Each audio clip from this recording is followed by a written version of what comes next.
Hello friends, welcome back to my YouTube channel biology with Preeti. तो friends, आज मैं आप सभी के लिए एक इम्पोर्टेंट टॉपिक पर वीडियो लेकर आई हूँ। आज हम पढ़ने वाले हैं एंटीबायोटिक्स के बारे में। एंटीबायोटिक्स क्या होती है, एंटीबायोटिक को किसने डिस्कवर किया था और एंटीबायोटिक को कैसे क्लासिफाइड किया गया है, इसी के बारे में आज हम जानने वाले हैं। तो चलिए शुरू करते हैं वीडियो को। Antibiotics. The term antibiotics comes from the Greek word anti means against and bios means life. तो antibiotics जो term है वो ग्रीक वर्ड से आया है। तो एंटीबायोटिक्स जो वर्ड है वो टू वर्ड से मिलकर बना है, anti plus bio. Anti means होता है अगेंस्ट एंड बायोज मीन्स होता है लाइफ। तो एंटीबायोटिक्स वो मेडिसिन होती हैं जो लाइफ के अगेंस्ट वर्क करती हैं। लाइफ के अगेंस्ट वर्क मीन जो माइक्रोबियल लाइफ के अगेंस्ट वर्क करती है, माइक्रो ऑर्गेनिज्म के अगेंस्ट वर्क करती है, उन्हें हम एंटीबायोटिक्स बोलते हैं। Next, antibiotics are chemical substances produced by various species of micro organism which in low concentration destroy or inhibit the growth of other species of microorganism। तो antibiotics जो हैं केमिकल सब्सटेंसेस हैं जो प्रोड्यूस होती हैं किससे, माइक्रो ऑर्गेनिज्म से। Micro organism की जो वेरियस स्पीसीज है उनसे, जैसे बैक्टीरिया और फंजाई से प्रोड्यूस होंगी। और इन एंटीबायोटिक्स की बहुत ही मिनिमम कंसंट्रेशन, लो कंसंट्रेशन जो होती है वो अदर स्पीसीज है जो बैक्टीरियाज की, माइक्रो ऑर्गेनिज्म की, उनकी ग्रोथ को क्या करती है, डिस्ट्रॉय करती है और इनहिबिट करती है।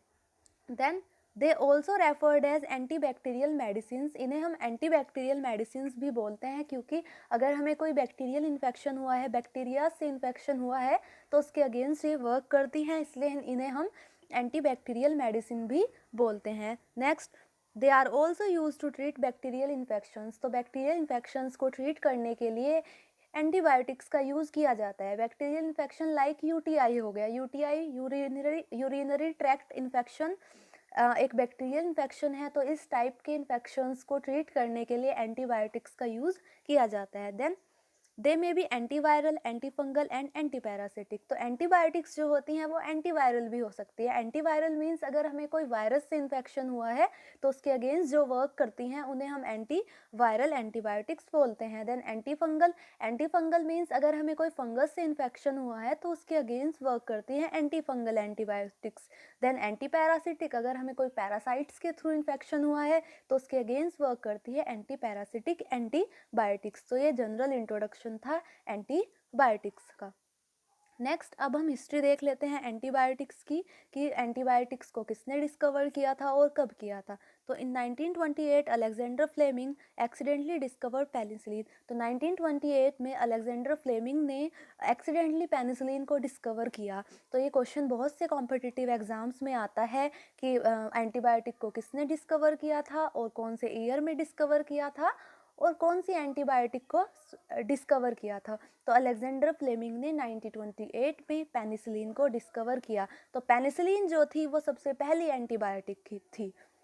Next, he lab untidy for a month and went on vacation. तो अलेक्जेंडर फ्लेमिंग जो थे वो कुछ दिन के लिए छुट्टी पर थे, उन्होंने लैब से छुट्टी ले रखी थी। Then he come back and found a fungus growing on one of his bacterial culture. Then fungus was inhibit the bacteria. तो जब वो वापस आए छुट्टी से, तब उन्होंने देखा कि जो उनकी बैक्टीरियल कल्चर प्लेट थी उस पर फंगस ग्रो कर रही थी। जिस बैक्टीरियल कल्चर प्लेट पर फंगस ग्रो कर रही थी, उस बैक्टीरियल कल्चर प्लेट को उन्होंने गलती से खुला छोड़ दिया था। तब जब वो वापस आए तो उन्होंने देखा कि उसके ऊपर फंगस ग्रो कर रही है। तो जो वो फंगस थी वो उस बैक्टीरिया को क्या कर रही थी, इनहिबिट कर रही थी। देन उन्होंने उस फंगस को का कल्चर लिया, उसकी प्योर कल्चरिंग की। तो प्योर कल्चरिंग करने के बाद पता चला, उन्होंने देखा कि जो फंगस थी, उन्होंने उस फंगस को नाम दिया पेनिसिलियम नोटेटम।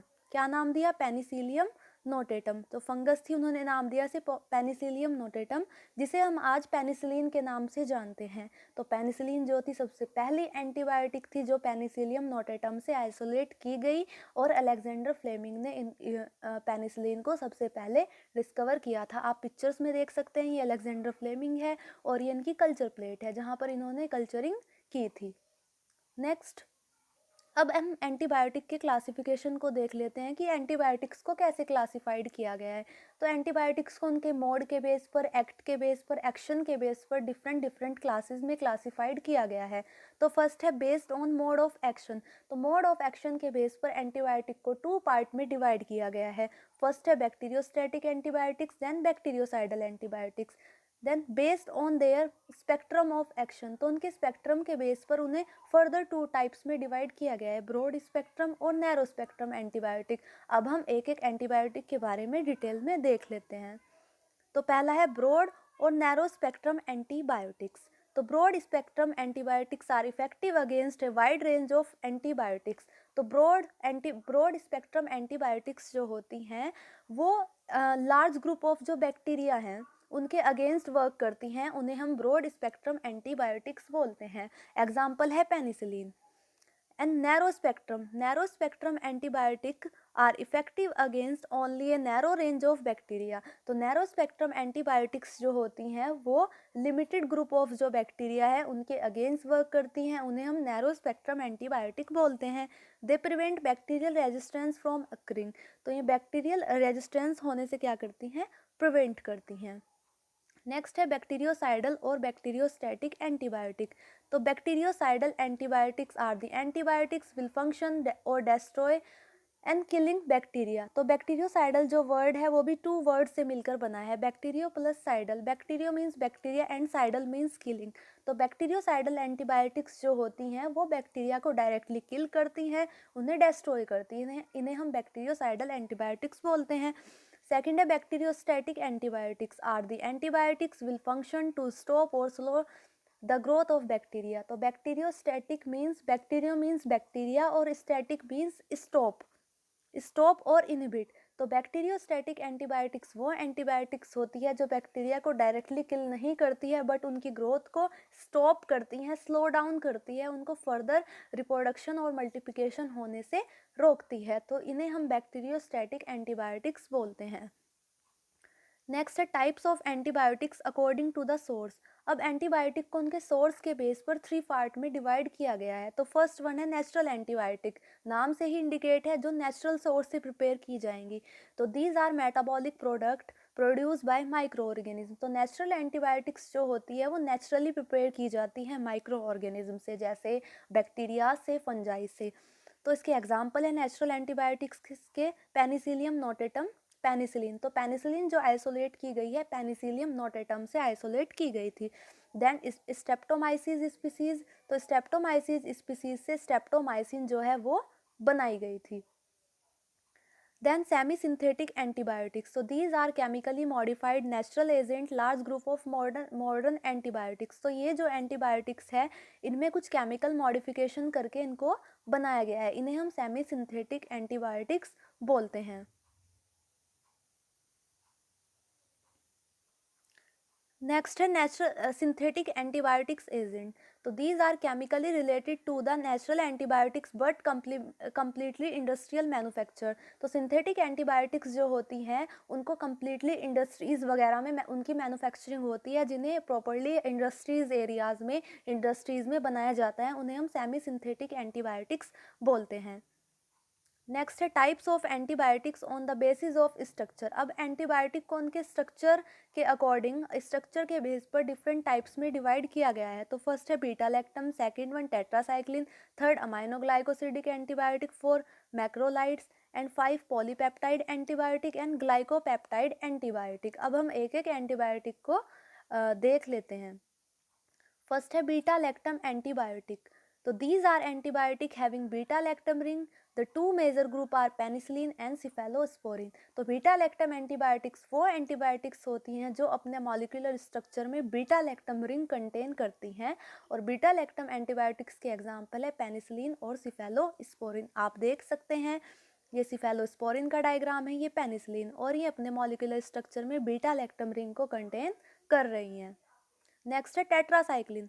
तो टेट्रासाइक्लिन नाम से ही इंडिकेट है, tetra means 4, cyclin means cyclic ring. तो वो एंटीबायोटिक्स जो अपने स्ट्रक्चर में 4 साइक्लिक रिंग कंटेन करती है। तो tetracycline are related are broad spectrum antibiotic that act by inhibiting protein synthesis. तो टेट्रासाइक्लिन एक ब्रॉड स्पेक्ट्रम एंटीबायोटिक है और कैसे एक्ट करती है, ये इनहिबिट करती है बैक्टीरिया की प्रोटीन सिंथेसिस को। Then the tetracycline are regarded as bacteriostatic. तो टेट्रासाइक्लिन जो है एज अ बैक्टीरियोस्टैटिक वर्क करती है, मीन्स बैक्टीरिया को प्रॉपर किल नहीं करती है बट उनकी ग्रोथ को इनहिबिट करती है। तो the group include tetracycline are oxytetracycline, demeclocycline, lymecycline, doxycycline and minocycline. तो ये टेट्रासाइक्लिन एंटीबायोटिक्स के कुछ कुछ एग्जाम्पल्स हैं। Next aminoglycosidic antibiotics.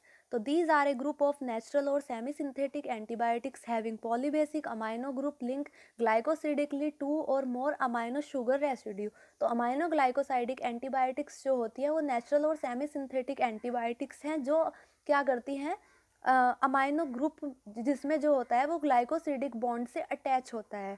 तो ग्लाइकोसाइडिक लिंकेज इसमें होता है, अमाइन ग्रुप ग्लाइकोसिडिक बॉन्ड से अटैच होता है। Then streptomycin was the first member discovered in 1944 by Westman and his colleagues. तो वेस्टमैन और उसके कलीग्स ने 1944 में स्ट्रेप्टोमाइसिन जो एंटीबायोटिक थी उसको, जो एक अमाइनोग्लाइकोसाइडिक एंटीबायोटिक थी, उसको डिस्कवर किया था। तो एग्जाम्पल है स्ट्रेप्टोमाइसिन जो कि एक अमाइनोग्लाइकोसाइडिक एंटीबायोटिक थी। नेक्स्ट है मैक्रोलाइड्स। तो मैक्रोलाइड्स टू टर्म्स होते हैं, एक होता है माइक्रो, एक होता है मैक्रो। मैक्रो मीन्स बड़ा, माइक्रो मीन्स छोटा। तो the macrolides antibiotic are large molecule compromising 12 to 16 member lactose ring linked through glycosidic bonds with amino sugar. तो मैक्रोलाइड्स एंटीबायोटिक्स जो होती हैं लार्ज मॉलिक्यूल्स होती हैं जो 12 से 16 लैक्टोज रिंग कंटेन करती हैं और ये लैक्टोज रिंग्स जो होते हैं ग्लाइकोसिडिक बॉन्ड से लिंक होते हैं। Then they are commonly use to treat respiratory skin and soft tissue infection. तो इनका यूज़ रेस्पिरेटरी स्किन और सॉफ्ट टिश्यू इन्फेक्शंस को ट्रीट करने के लिए किया जाता है। Erythromycin was the first member of the group to be discovered in 1952 and it is still an important antibiotic today. तो erythromycin जो थी सबसे पहली एंटीबायोटिक्स थी जिसको 1952 में डिस्कवर किया गया था और ये आज एक इम्पोर्टेंट एंटीबायोटिक है। नेक्स्ट है पॉलीपेप्टाइड एंटीबायोटिक। तो नाम से इंडिकेट है जो जिसमें पेप्टाइड चेन होगी। तो these are low molecular weight cationic polypeptide. तो ये वो एंटीबायोटिक होती हैं जिनका लो मॉलिक्यूलर वेट होता है। Powerful bacteriocidal agent toxicity. Powerful bacteriocidal agent की तरह वर्क करती है, मींस बैक्टीरिया को किल करती है, बट हाई टॉक्सिसिटी होने के कारण हम इन्हें ज़्यादा यूज़ इनका नहीं होता है। इलेबोरेटेड फ्रॉम बैक्टीरिया, बैक्टीरिया से इलेबोरेट हुई है। एग्जाम्पल देख लेते हैं। पॉलीमिक्सिन बी जो किससे बनी है, बैसिलस पॉलीमिक्सा से। कॉलिस्ट्रीन जो बी कॉलिस्ट्रीनस से बनी है। देन बिट्रेसिन जो बेसिलस सबस्ट्रेलिस से बनी है। नेक्स्ट है ग्लाइकोपेप्टाइड एंटीबायोटिक। तो glycopeptide inhibit synthesis of cell wall peptidoglycan and inhibit bacterial cell membrane permeability. तो ग्लाइकोपेप्टाइड एंटीबायोटिक्स जो होती हैं वो बैक्टीरिया की सेल वॉल जो होती है पेप्टिडोग्लाइकन की बनी होती है उसको इनहिबिट करती हैं और सेल मेम्ब्रेन परमिबिलिटी जो है उसको इनहिबिट करती है। तो ग्लाइकोपेप्टाइड एंटीबायोटिक्स के एग्जाम्पल है teicoplanin, vancomycin, avipressin and bacitracin. तो ये कुछ ग्लाइकोपेप्टाइड एंटीबायोटिक्स के एग्जाम्पल्स है। Then mode of action. अब हम मोड ऑफ एक्शन देख लेते हैं एंटीबायोटिक्स का कैसे वर्क करती है। तो फर्स्ट है सेल वॉल सिंथेसिस इनहिबिटर। तो बैक्टीरिया की सेल वॉल को जो इनहिबिट करेंगी वो एंटीबायोटिक्स है beta lactam, glycopeptide, fosfomycin, bacitracin and alpha फोस्लिन। तो ये सेल वॉल इनहिबिटर्स है। देन है डीएनए गायरेज इनहिबिटर जो डीएनए गायरेज को इनहिबिट करेंगी, क्विनिलोन्स एंड क्यूरीमाइसिन एंटीबायोटिक्स। तो ये डीएनए गायरेज इनहिबिटर्स है। देन है inhibition of DNA dependent RNA polymerase. तो आरएनए पॉलीमरेज को जो इनहिबिट करेंगी वो है rifampin. Then cell membrane synthesis disruptors. तो जो सेल मेम्ब्रेन को डिसरप्ट करेगी वो है lipopolysaccharide. Then folate synthesis inhibitor जो फोलेट सिंथेसिस को इनहिबिट करेगी वो है sulphonamides. Then protein synthesis 30S and 50S inhibitor जो प्रोटीन सिंथेसिस की 30S और 50S सब यूनिट को क्या करती है, इनहिबिट करती है। वो है टेट्रासाइक्लिन, अमाइनोग्लाइकोलाइड्स, मैक्रोलाइट, लिंकोसामाइड्स, एम्फेनिकोल्स, प्यूरोम्यूटिलिन्स एंड ऑक्सो जोलिडानोन्स। तो ये प्रोटीन सिंथेसिस इनहिबिटर्स है। देन आरएनए सिंथेसिस इनहिबिट, जो आरएनए सिंथेसिस को इनहिबिट करती है वो है एस्कोमाइसिनिन। तो ये मोड ऑफ एक्शन है एंटीबायोटिक का, कैसे सेल वॉल को इनहिबिट करती है, कैसे सेल मेम्ब्रेन को, कैसे फोलेट सिंथेसिस को, और कैसे प्रोटीन को। Next antibiotic classes, mechanism of action की कैसे वो पर्टिकुलर एक मैकेनिज्म परफॉर्म करती हैं। तो फर्स्ट है अमाइनो ग्लाइकोसाइड्स। तो अमाइनो ग्लाइकोसाइड्स जो एंटीबायोटिक है इनहिबिट प्रोटीन सिंथेसिस, वो प्रोटीन सिंथेसिस को इनहिबिट करती है। Cephalosporin inhibit cell wall synthesis, वो सेल वॉल को इनहिबिट करेगी। टेट्रासाइक्लिन इनहिबिट प्रोटीन सिंथेसिस, वो भी प्रोटीन सिंथेसिस को इनहिबिट करती है। Penicillin inhibit cell wall synthesis, तो सेल वॉल सिंथेसिस को इनहिबिट करेगी। सल्फोनामाइड इनहिबिट फोलेट सिंथेसिस, ये फोलेट सिंथेसिस को इनहिबिट करेंगी। फ्लोरोक्यूनिलोन्स इनहिबिट डीएनए रेप्लिकेशन, वो डीएनए रेप्लिकेशन को इनहिबिट करेगी। Macrolides inhibit protein synthesis, macrolide protein synthesis को इनहिबिट करेगी। And carbapenems inhibit cell wall synthesis, ये सेल वॉल सिंथेसिस को इनहिबिट करेंगी। लिंकोसामाइड इनहिबिट प्रोटीन सिंथेसिस, ये प्रोटीन सिंथेसिस को इनहिबिट करती है। Glycoprotein inhibit cell wall synthesis, cell wall cell wall को इनहिबिट करते हैं। देन माल्ट, माल्ट जो वर्ड है MALT, M means macrolides, A means aminoglycosides and lincosamides and tetracycline. तो ये 4 एंटीबायोटिक्स है जो प्रोटीन सिंथेसिस को इनहिबिट करती है। तो हम इसे ऐसे चार्ट की फॉर्म में याद रख सकते हैं इनके मैकेनिज्म ऑफ एक्शंस को। तो गाइज़ अगर आपको मेरी वीडियो अच्छी लगे तो मेरे चैनल को सब्सक्राइब, वीडियो को लाइक और शेयर करना ना भूलें। और अगर आपको बायोलॉजी के किसी भी टॉपिक पर कोई भी वीडियो चाहिए तो आप मुझको कमेंट बॉक्स में कमेंट करके बता सकते हैं। Thank you.